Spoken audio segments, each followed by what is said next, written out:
अस्सलाम वालेकुम। वालेकुम अस्सलाम। अच्छा भाई, ये बताइएगा, क्या दूसरे मुल्कों की तरह हमारे मुल्क में जजों का एहतसाब नहीं होना चाहिए? क्यों नहीं होना चाहिए भाई?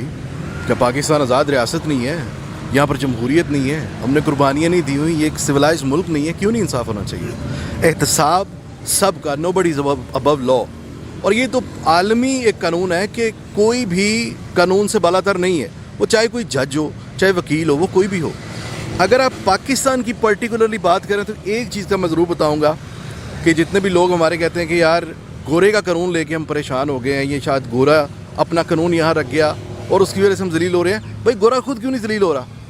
आजकल आप देख रहे होंगे वीडियोस वायरल हो रही हैं कि जिनमें वो गोरे जज को पुलिस वाला अदालत के कमरे से वो घसीट के बाहर ले जा रहा है because he was found guilty. किसी का भी एहतसाब हो और अगर वो गिल्टी हो तो सर वो आम आदमी की तरह ही ट्रीट होगा। Nobody is above law. ठीक। अच्छा, ये बताएं कि हमारे मुल्क में जजिस का ये कहना है कि जजिस का एहतसाब नहीं होना चाहिए, ये करप्शन से पाक है, तो आप इसके बारे में क्या कहते हैं? सर एक जुमला मैंने देखा था, सुना था, हमारे चीफ जस्टिस साहब ने कहा था, एक एक्स चीफ से या शायद अभी वाले ने कहा था कि जजों से सवाल सिर्फ अल्लाह करेगा। जी। तो मैंने कहा था अल्लाह तो करेगा, क्योंकि वो तो फ़िरौन को भी करेगा, वो नमरूद को भी करेगा, इब्लीस को भी करेगा। तो अगर आप उनके लेवल पे खुद को समझते हैं कि जब उनका होगा तभी हमारा होगा, आई एम सॉरी टू से, बट ये बातें आप यानी दुनिया में आप अपने आप को इतना सुप्रीम समझ रहे हैं कि जिनका कानून फॉलो करके आप जुडिशरी आज तक चला रहे हैं वो भी ये नहीं कहते। आप अमेरिका का कानून देख लें, वहाँ पर ये गूगल करके देख लें, आर जजेस अबव द लॉ। नीचे हंसी वाले इमोशंस आएंगे कि भाई तू क्या बात कर रहा है। Nobody is literally nobody is above the law. जजों का हिसाब हुआ अभी अमेरिका में 2019 की बात है, 2 जजेस ने ब्राइब ली, रिश्वत ली, और दोनों को, एक को 17.5 साल की कैद हुई, एक को 28 साल की। ये मेरी इस कैद को 17 साल और 28 साल को सर्च कर लेना, आपको पता चल जाएगा मैं कितनी की बात कर रहा हूँ। ऑस्ट्रेलिया में 6 महीने की कैद होती है जज को, सिर्फ नशे की हालत में गाड़ी चलाते हुए जज को कैद हो जाती है।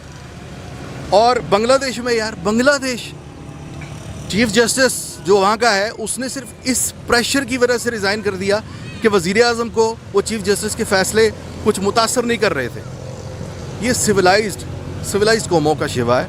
हमारे मुल्क में अनफॉर्चुनेटली वो जिसकी लाठी उसकी भैंस है, इनको लगता है कि लाठी इनके पास है। वो कहते हैं मैं कहता हूँ यार तेरी याद आई कोई तेरे जाने के 12-13 साल बाद, जब भी कोई मिसहैप होता है, इस तरह की फिरौनियत सामने आती है तो मैं मुशर्रफ को याद करता हूँ, पूरी कौम याद करती है। भले आमरीत थी, लेकिन आज मैं इमरान खान को भी कोसता हूँ। ये 2007 में ये इफ्तिखार चौधरी और ये सारे जो थे, इनकी वजह से ये जेल गया था कि जजों को अंदर क्यों किया है, डेमोक्रेसी को जो है इसमें जमहूरियत को और जुडिशरी को आज़ाद करो। 7 दिन ये इमरान खान जेल में रह के आया था इन जजों के लिए, इन वकला के लिए। और मैं तो उन सबको कोसता हूँ जिन्होंने इनको एम्पावर किया है। अगर इनको लगता है कि ये अबव द लॉ हैं तो भाई ये सिविलाइज्ड कौमों से बिलोंग नहीं करते, ये जंगल की रियासत में बिलोंग करते हैं जहाँ पर ये शेर हैं। अच्छा, तो ये बताएं कि आप इस अदालती निज़ाम से मुतमईन हैं? बिल्कुल मुतमईन नहीं हूँ, 0%। उसकी वजह यह है कि सर यहाँ पर वही बात कि अगर तो आप सबका एहतसाब करते हैं फिर तो ठीक है। यहाँ गरीब आदमी एक केस लेकर जाता है जज के पास, उसका फ़ैसला आने तक वो या तो तिबई मौत मर गया होता है या वो 1000 चक्कर लगा के थक गया होता है, तब उसका फ़ैसला आता है, और वो भी उसके ख़िलाफ़। पहली बात। दूसरा, जो उमरा हैं उनके फ़ैसले आप देख लें कि एक दिन दरख्वास्त होती है, दूसरे दिन अदालत लग जाती है, तीसरे दिन रिहाई भी मिल जाती है, भले वो कोई भी हो। मैं शहबाज शरीफ की बात करूँगा यहाँ पे। आप देख लें, एक बंदा अपने भाई की गारंटी दे रहा है कि मेरा भाई वापस आएगा, मैं गारंटी देता हूँ, मैं स्टाम्प नहीं लिखूँगा, मैं गारंटी देता हूँ वापस आएगा। वो चले जाते हैं, मियाँ साहब वापस नहीं आते, मफरूर करवा दिया जाता है, अदालतों की तौहीन करके चले गए हैं, वादा करके नहीं वापस आ रहे। यहाँ पे जब आए उनको गिरफ़्तार कर लिए जाए, मफरूर हो गए ना।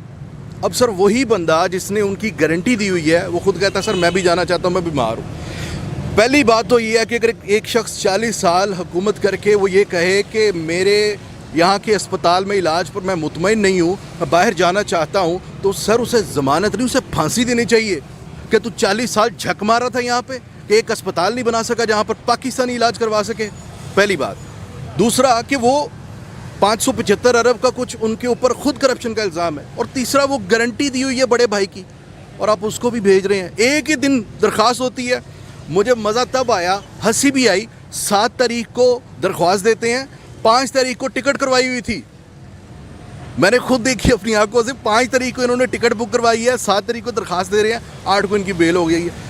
खैर ये एयरपोर्ट पे जाते हैं, फिर वो मिसहैप हो जाता है। तो ये है कि यहाँ पर या तो एहतसाब सबका हो या फिर बिल्कुल ना हो। जजों की बात करता हूँ तो एक पिछले दिनों सबको पता है, एक जज साहब की अपनी अहलिया, उनकी प्रॉपर्टी निकल आती है। अब वो पता चलता है कि 7 लाख पाउंड की वो प्रॉपर्टी बाहर खरीदती हैं लंदन में, और वो कहती हैं मेरे बंदे का, मेरे हस्बैंड का इससे कोई लेना देना नहीं है। भाई 1983 की उनकी शादी, मेरी 2 साल पैदाइश से पहले उनकी शादी होती है। 27-28 साल शादी के बाद एक प्रॉपर्टी वो खरीदती हैं, और वो स्कूल टीचर हैं सर, कराची के एक इंग्लिश अमेरिकन स्कूल की टीचर हैं वो। एक टीचर के पास इतना पैसा आ सकता है? अक्ल हैरान है यार हमारी। और वो कहते हैं नहीं ये पैसे मैंने टीचिंग करके कमाए हैं। अब मेरा सवाल थोड़ा सा ये है कि यार फिर आप लोग या तो फिर एहतसाब सबका करो। 2 आंसू उन्होंने बहाए हैं एक बंद कोर्ट में 6-7 जजों के सामने, और पूरे कानून की धज्जियां बिखेर के रख दी हैं कि ये बीबी रो पड़ी है। और वो कौन बीबी? वो कोई पाकिस्तानी बीबी नहीं थी, एक स्पेनिश खातून है, और वो पाकिस्तान के प्राइम मिनिस्टर को कहती है उसके बच्चे भी तो बाहर हैं, उसको क्यों नहीं पूछते? What a nonsense. फिर मैं समझता हूँ कि ये एहतसाब नहीं हुआ। फिर मुझे एक बात बताएं, दूसरे मुल्कों में जो वाकई में जमहूरियत और जहाँ पर वाकई सिविलाइज्ड कौमें हैं, अगर किसी जज का एहतसाब हो तो कोई जज नहीं करता, उससे हायर बेंच करता है ताकि फैसला सही हो। मैं कोई जुर्म करूँ और मेरा यार ही मेरा मुंसफ हो, वो कैसे मुझे मुजरिम डिक्लेयर करेगा? मुझे बताएं कौन सी दुनिया में कौन सा ऐसा फार्मूला है कि वो मुझे कहेगा तो मुजरिम है? तो ये निज़ाम पूरा जो है ना, इसको चेंज करने की ज़रूरत है। कैसे होगा? वही बात कि वो याद उसकी आती है, क्योंकि तरीका ही नहीं नज़र आता ना। ये जमहूरियत को हमने खुद अपने तरीक़ों से चेंज कर लिया हुआ है।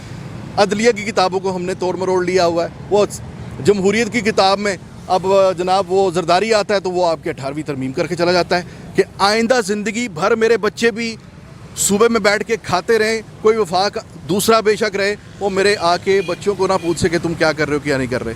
तो यहाँ पर लूट खसूट चल रही है, यहाँ पर इंसाफ। और प्लीज़ इनको जज ना कहा करें।